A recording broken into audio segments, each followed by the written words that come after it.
தலைப்பு: யோனாவின் அடையாளம் ஓர் ஆய்வு பாடம் எனும் பாடத்தின் தொடர்ச்சியினை காணலாம்.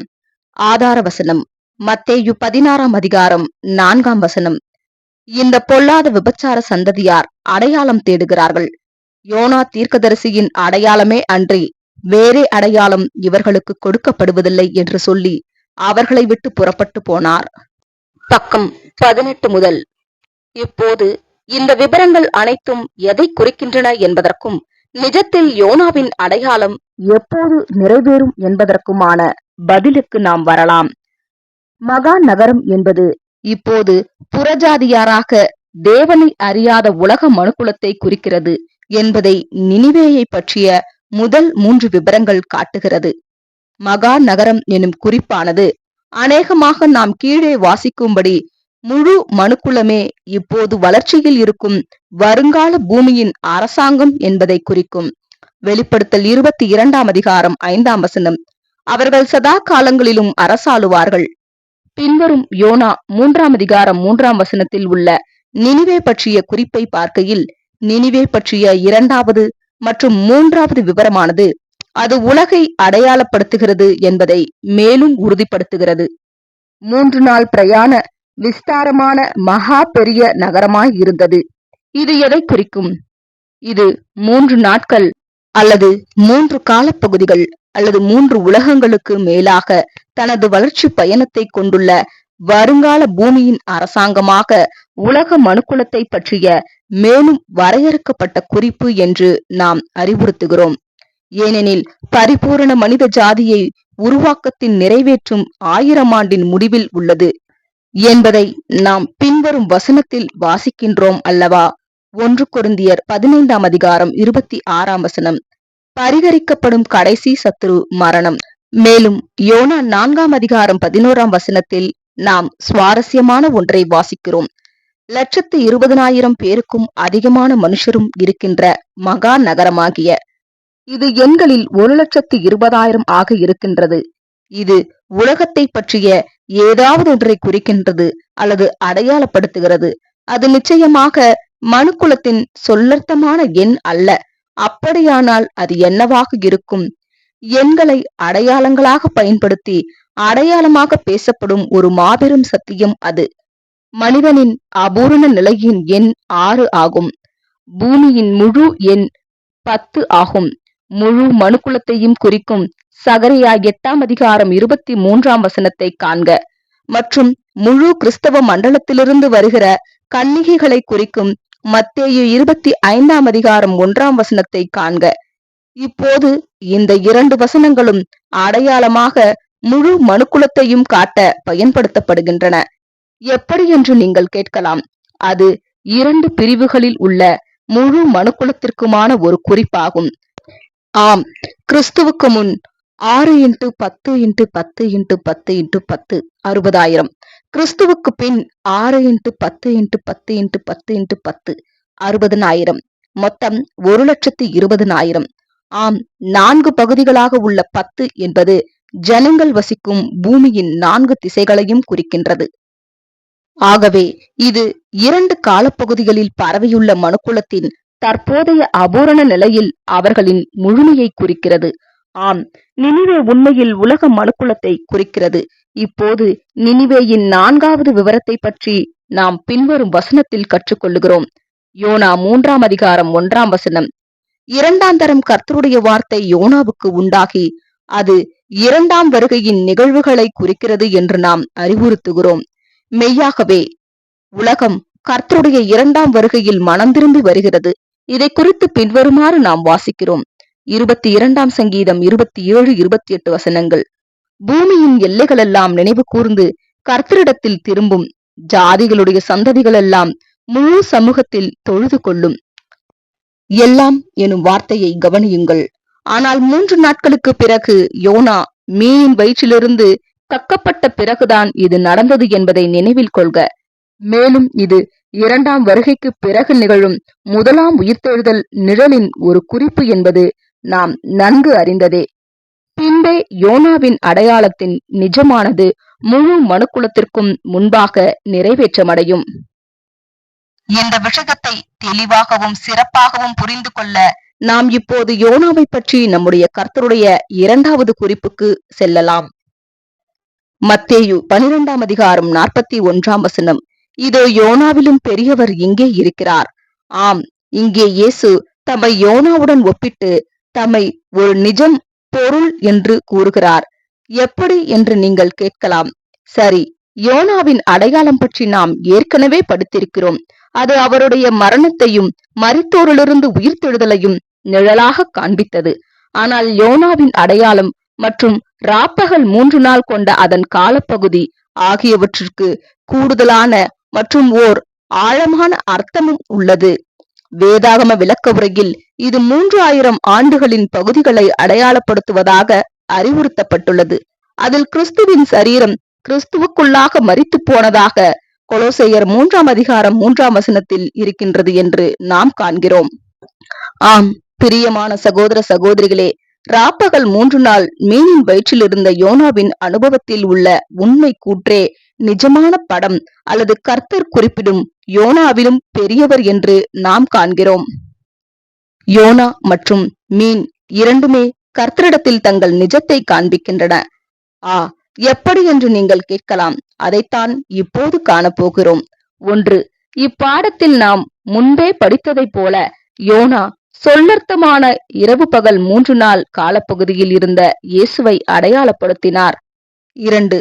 ஆனால் ராப்பகல் 3 நாளின் காலப்பகுதியானது சுவிசேஷ யுகத்தின் அடையாளமாக இருக்கும் ஓர் 2ஆம் நிலை படத்தில் யோனா சபையை குறிப்பிடுகிறார். பெரிய மீன் கிறிஸ்து இயேசுவை குறிக்கிறது. நம்புவதற்கு கடினமாக இருக்கிறதா? இல்லை, அவ்வாறு இல்லை. மீனின் வயிற்றிலிருந்த அந்த காலகட்டத்தில் யோனா எப்படி மரித்ததற்கு ஒப்பாக இருந்த நிலையை கொள்க. அது இப்போது மரித்தவர்களாய் உண்மையுள்ள அர்ப்பணிப்பில் உள்ள சபையை அடையாளப்படுத்தவில்லையா? ஆம், கொலோசையர் 3ஆம் அதிகாரம் 3ஆம் வசனத்தை வாசிக்கலாம். ஏனென்றால் நீங்கள் மரித்தீர்கள், உங்கள் ஜீவன் கிறிஸ்துவுடனே தேவனுக்குள் மறைந்திருக்கிறது. ஆம், மிகவும் தெளிவாக இருக்கிறது. ஆனால் இங்கே சிலரை ஆச்சரியப்படுத்தும் விஷயம் என்னவென்றால், பெரிய மீன் இயேசுவை எவ்வாறு அடையாளப்படுத்துகிறது? சரி, ஆதிகால கிறிஸ்தவ சபையின் நம்பிக்கை மற்றும் நடைமுறைகள் குறித்து ஒருவர் சில ஆராய்ச்சியை மேற்கொண்டால், கிறிஸ்தவத்தின் சின்னம் சிலுவையாக அல்லாமல் மாறாக ஒரு மீனாக இருந்தது என்பதை அறிந்து வெகுவாய் ஆச்சரியப்படுவார். கீழே உள்ள படத்தை பார்க்கவும். இந்த விஷயத்தின் ஏன் என்பதை விளக்கும் முயற்சியில் கிறிஸ்தவ மீன் அடையாளத்தின் வரலாறு என்ற சொற்றொடரின் கீழ் ஓர் வலைதள தேடலில் நாம் ஒன்றை கண்டோம். அங்கு அது பின்வருமாறு அழைக்கப்படுகிறது: கிரேக்க இணைப்பு. இதன் அர்த்தம் என்னவாக இருக்கும்? அது கிரேக்க இணைப்பு. 2 பாகங்கள் உள்ளன. முதலாவது மீனுக்கான கிரேக்க வார்த்தை காணப்படுகிறது. இக்திஸ். கிரேக்க வார்த்தையில் 5 கிரேக்க எழுத்துக்கள் உள்ளன. அவை அந்த நாட்களில் கிறிஸ்தவ நம்பிக்கை அறிவிப்பை தொகுக்க 5 சொற்களின் தொடக்க எழுத்துக்களாக இருந்தன. எவ்வாறு என்று நாம் இப்போது பார்க்கலாம். பிரிக்கப்பட்ட எழுத்து ஐ, அயோட்டா, ஈசஸ், இயேசு.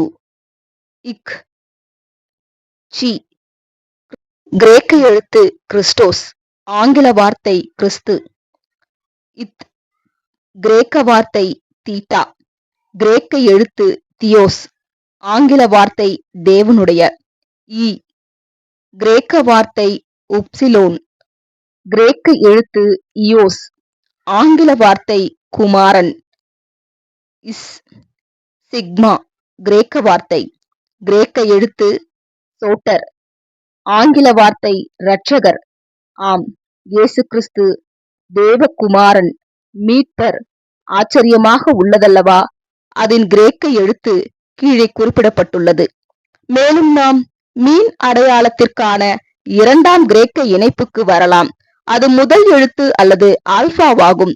இது வெளிப்படுத்தல் 1ஆம் அதிகாரம் 8ஆம் வசனம் மற்றும் 22ஆம் அதிகாரம் 13ஆம் வசனத்தில் இயேசு தம்மை குறிக்க பயன்படுத்தியது அதுவும் கூட ஒரு மீனின் வடிவத்தில் உள்ளது. இங்கே சற்று விலகி ஒரு காரியத்தை பார்க்கலாம். ஆதிகால சபையில் மீனின் இந்த அடையாளம் ஒரு சக கிறிஸ்தவரை அடையாளம் காண ஒரு பயனுள்ள குறிப்பு அடையாளமாகவும் பயன்படுத்தப்பட்டது. மீன் சின்னம் இரண்டு ஒன்றின் மீது ஒன்றாக வைக்கப்பட்ட வளைவுகளுடன் வரையப்பட்டது. ஆக ஒரு வளைவு வரையப்பட்ட பின் இரண்டாவது வளைவினை வரைதல் மீன் சின்னத்தை நிறைவு செய்யும். சக கிறிஸ்தவரையும் அடையாளம் கண்டு கொள்ளலாம். ஆம், ஆதிகால கிறிஸ்தவ சபையின் சின்னமாக மீனின் இந்த விஷயத்திற்கு கிரேக்க இணைப்பு ஓர் அற்புதமான விளக்கத்தை அளிக்கும். அதே வேளையில் அதற்கான உண்மையான மற்றும் ஆழமான காரணம் யாதெனில், யோனாவிலும் பெரியவர் என்பதின் நிறைவேற்றமானது நம்முடைய கர்த்தராகிய இயேசு கிறிஸ்துவை அந்த பெரிய மீன் என்பதை காட்டியது என்பதே ஆகும். பெரிய மீன் உண்மையில் நமது ஆண்டவரை எவ்வாறு அடையாளப்படுத்தியது என்பதற்கான எழுச்சியான படங்களுடன் காரியத்தை முடிவுக்கு கொண்டு வரலாம். காட்சி 1. இந்த திமிங்கல சுறா 40 அடி அல்லது 14 முதல் 15 மீட்டர் அளவு எட்டக்கூடிய உயிருடன் இருக்கும் மிகப்பெரிய மீன் ஆகும். மேலும் அதை பற்றியும் அதன் வாழ்க்கை முறை பற்றியும் மிக குறைந்த விவரங்களும் அண்மையில்தான் அறியப்பட்டன. அதுவும் ரேடார் கருவிகளை சரி செய்வதன் மூலம் விவரங்கள் இப்போதுதான் புரிந்து கொள்ளப்படுகின்றன. இது எதனை சித்தரிக்கிறது? இது தேவனுடைய எல்லா சிருஷ்டிப்புகளிலும் மிக பிரம்மாண்டமானதாக இருக்கும் மாபெரும் வார்த்தையானவரை சித்தரிக்கிறது. மேலும் அவ்வார்த்தையானவரின் உன்னத மகிமையை பற்றிய விசேஷமான விவரங்கள் சமீபத்தில் லவோதிக்கேயா சபை வெளிப்படுத்தல் 3ஆம் அதிகாரம் 14ஆம் வசனம் லவோதிக்கேயா சபை வரை மிக ஆழமாக அறியப்படாமல் இருந்தது.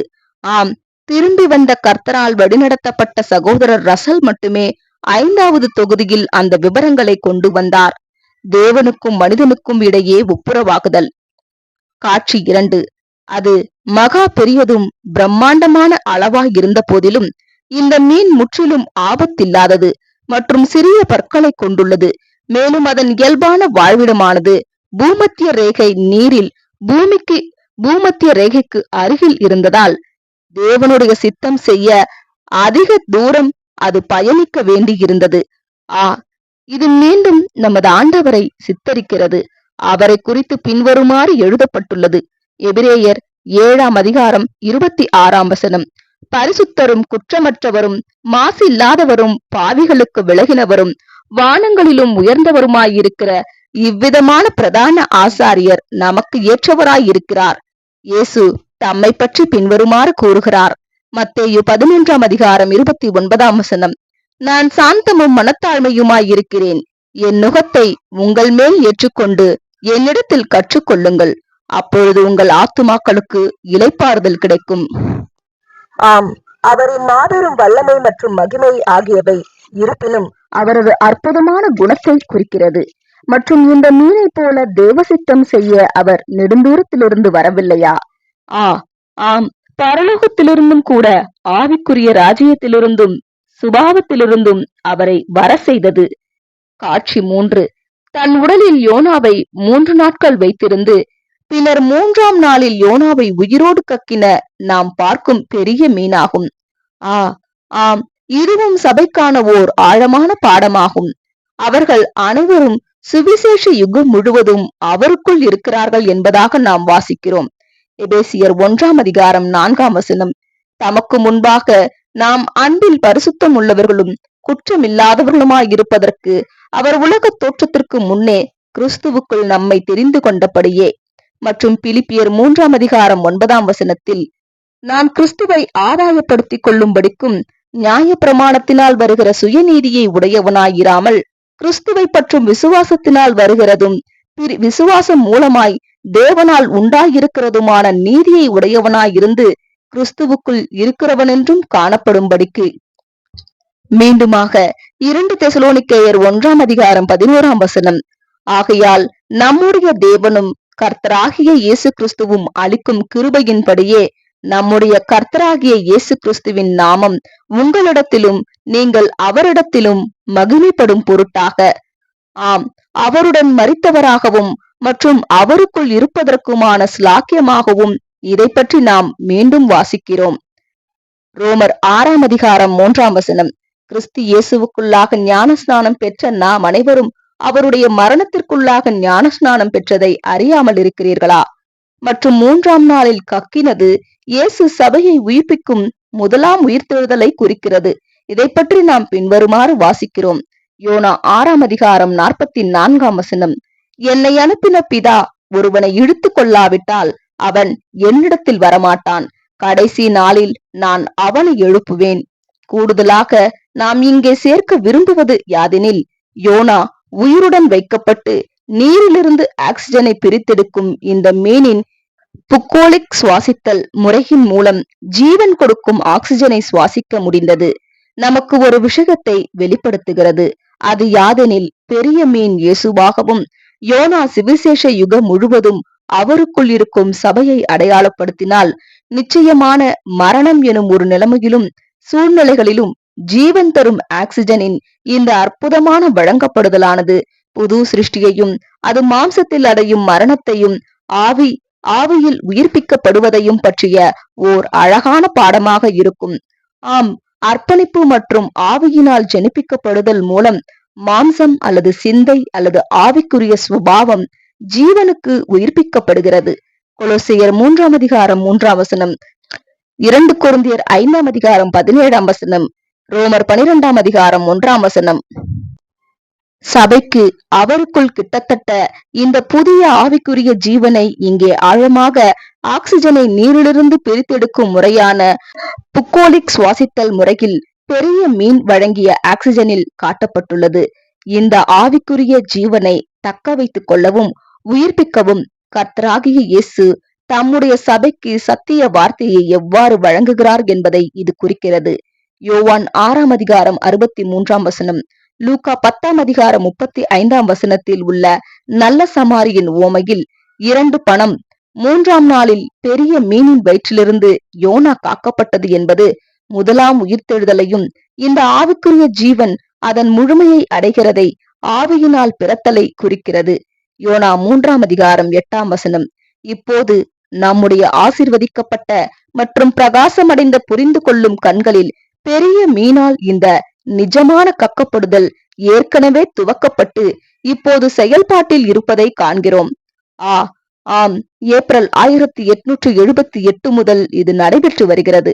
மேலும் கூடிய விரைவில் நிஜமான யோனா நிஜமான நினிவேயிடம் கர்த்தரின் வார்த்தையுடன் செல்வார். பின்னர் அவர்கள் மனம் திரும்பி தங்களையே தாழ்த்துவார்கள். இஸ்ரேலின் ராஜ்யத்தில் கண்ணுக்கு தெரிகிற பாகத்தினுடைய வெளிப்படுத்தலுக்கான நேரம் வேகமாக நெருங்குகிறது. இதற்கிடையில் பிரியமான சகோதர சகோதரிகளே, இவை எல்லாவற்றிலும் உள்ள நமக்கான பாடம் என்ன? யோனாவின் இந்த புஸ்தகத்தில் பெரிய மீன் தேவ சித்தத்தை செய்வதை கண்டோம். மற்றும் 4ஆம் அதிகாரம் வசனம் 7இல் ஒரு பூச்சி தேவ சித்தத்தை செய்வதை கண்டோம். ஆம், பிரியமான சகோதர சகோதரிகளே, நீங்கள் எதை செய்கிறீர்கள்? நீங்கள் தேவ சித்தத்தை செய்கிறீர்களா? நீங்கள் உண்மையுள்ளவர்களாய் மரித்துள்ளீர்களா? அந்த பெரிய மீனின் வயிற்றுக்குள் இருக்கிறீர்களா?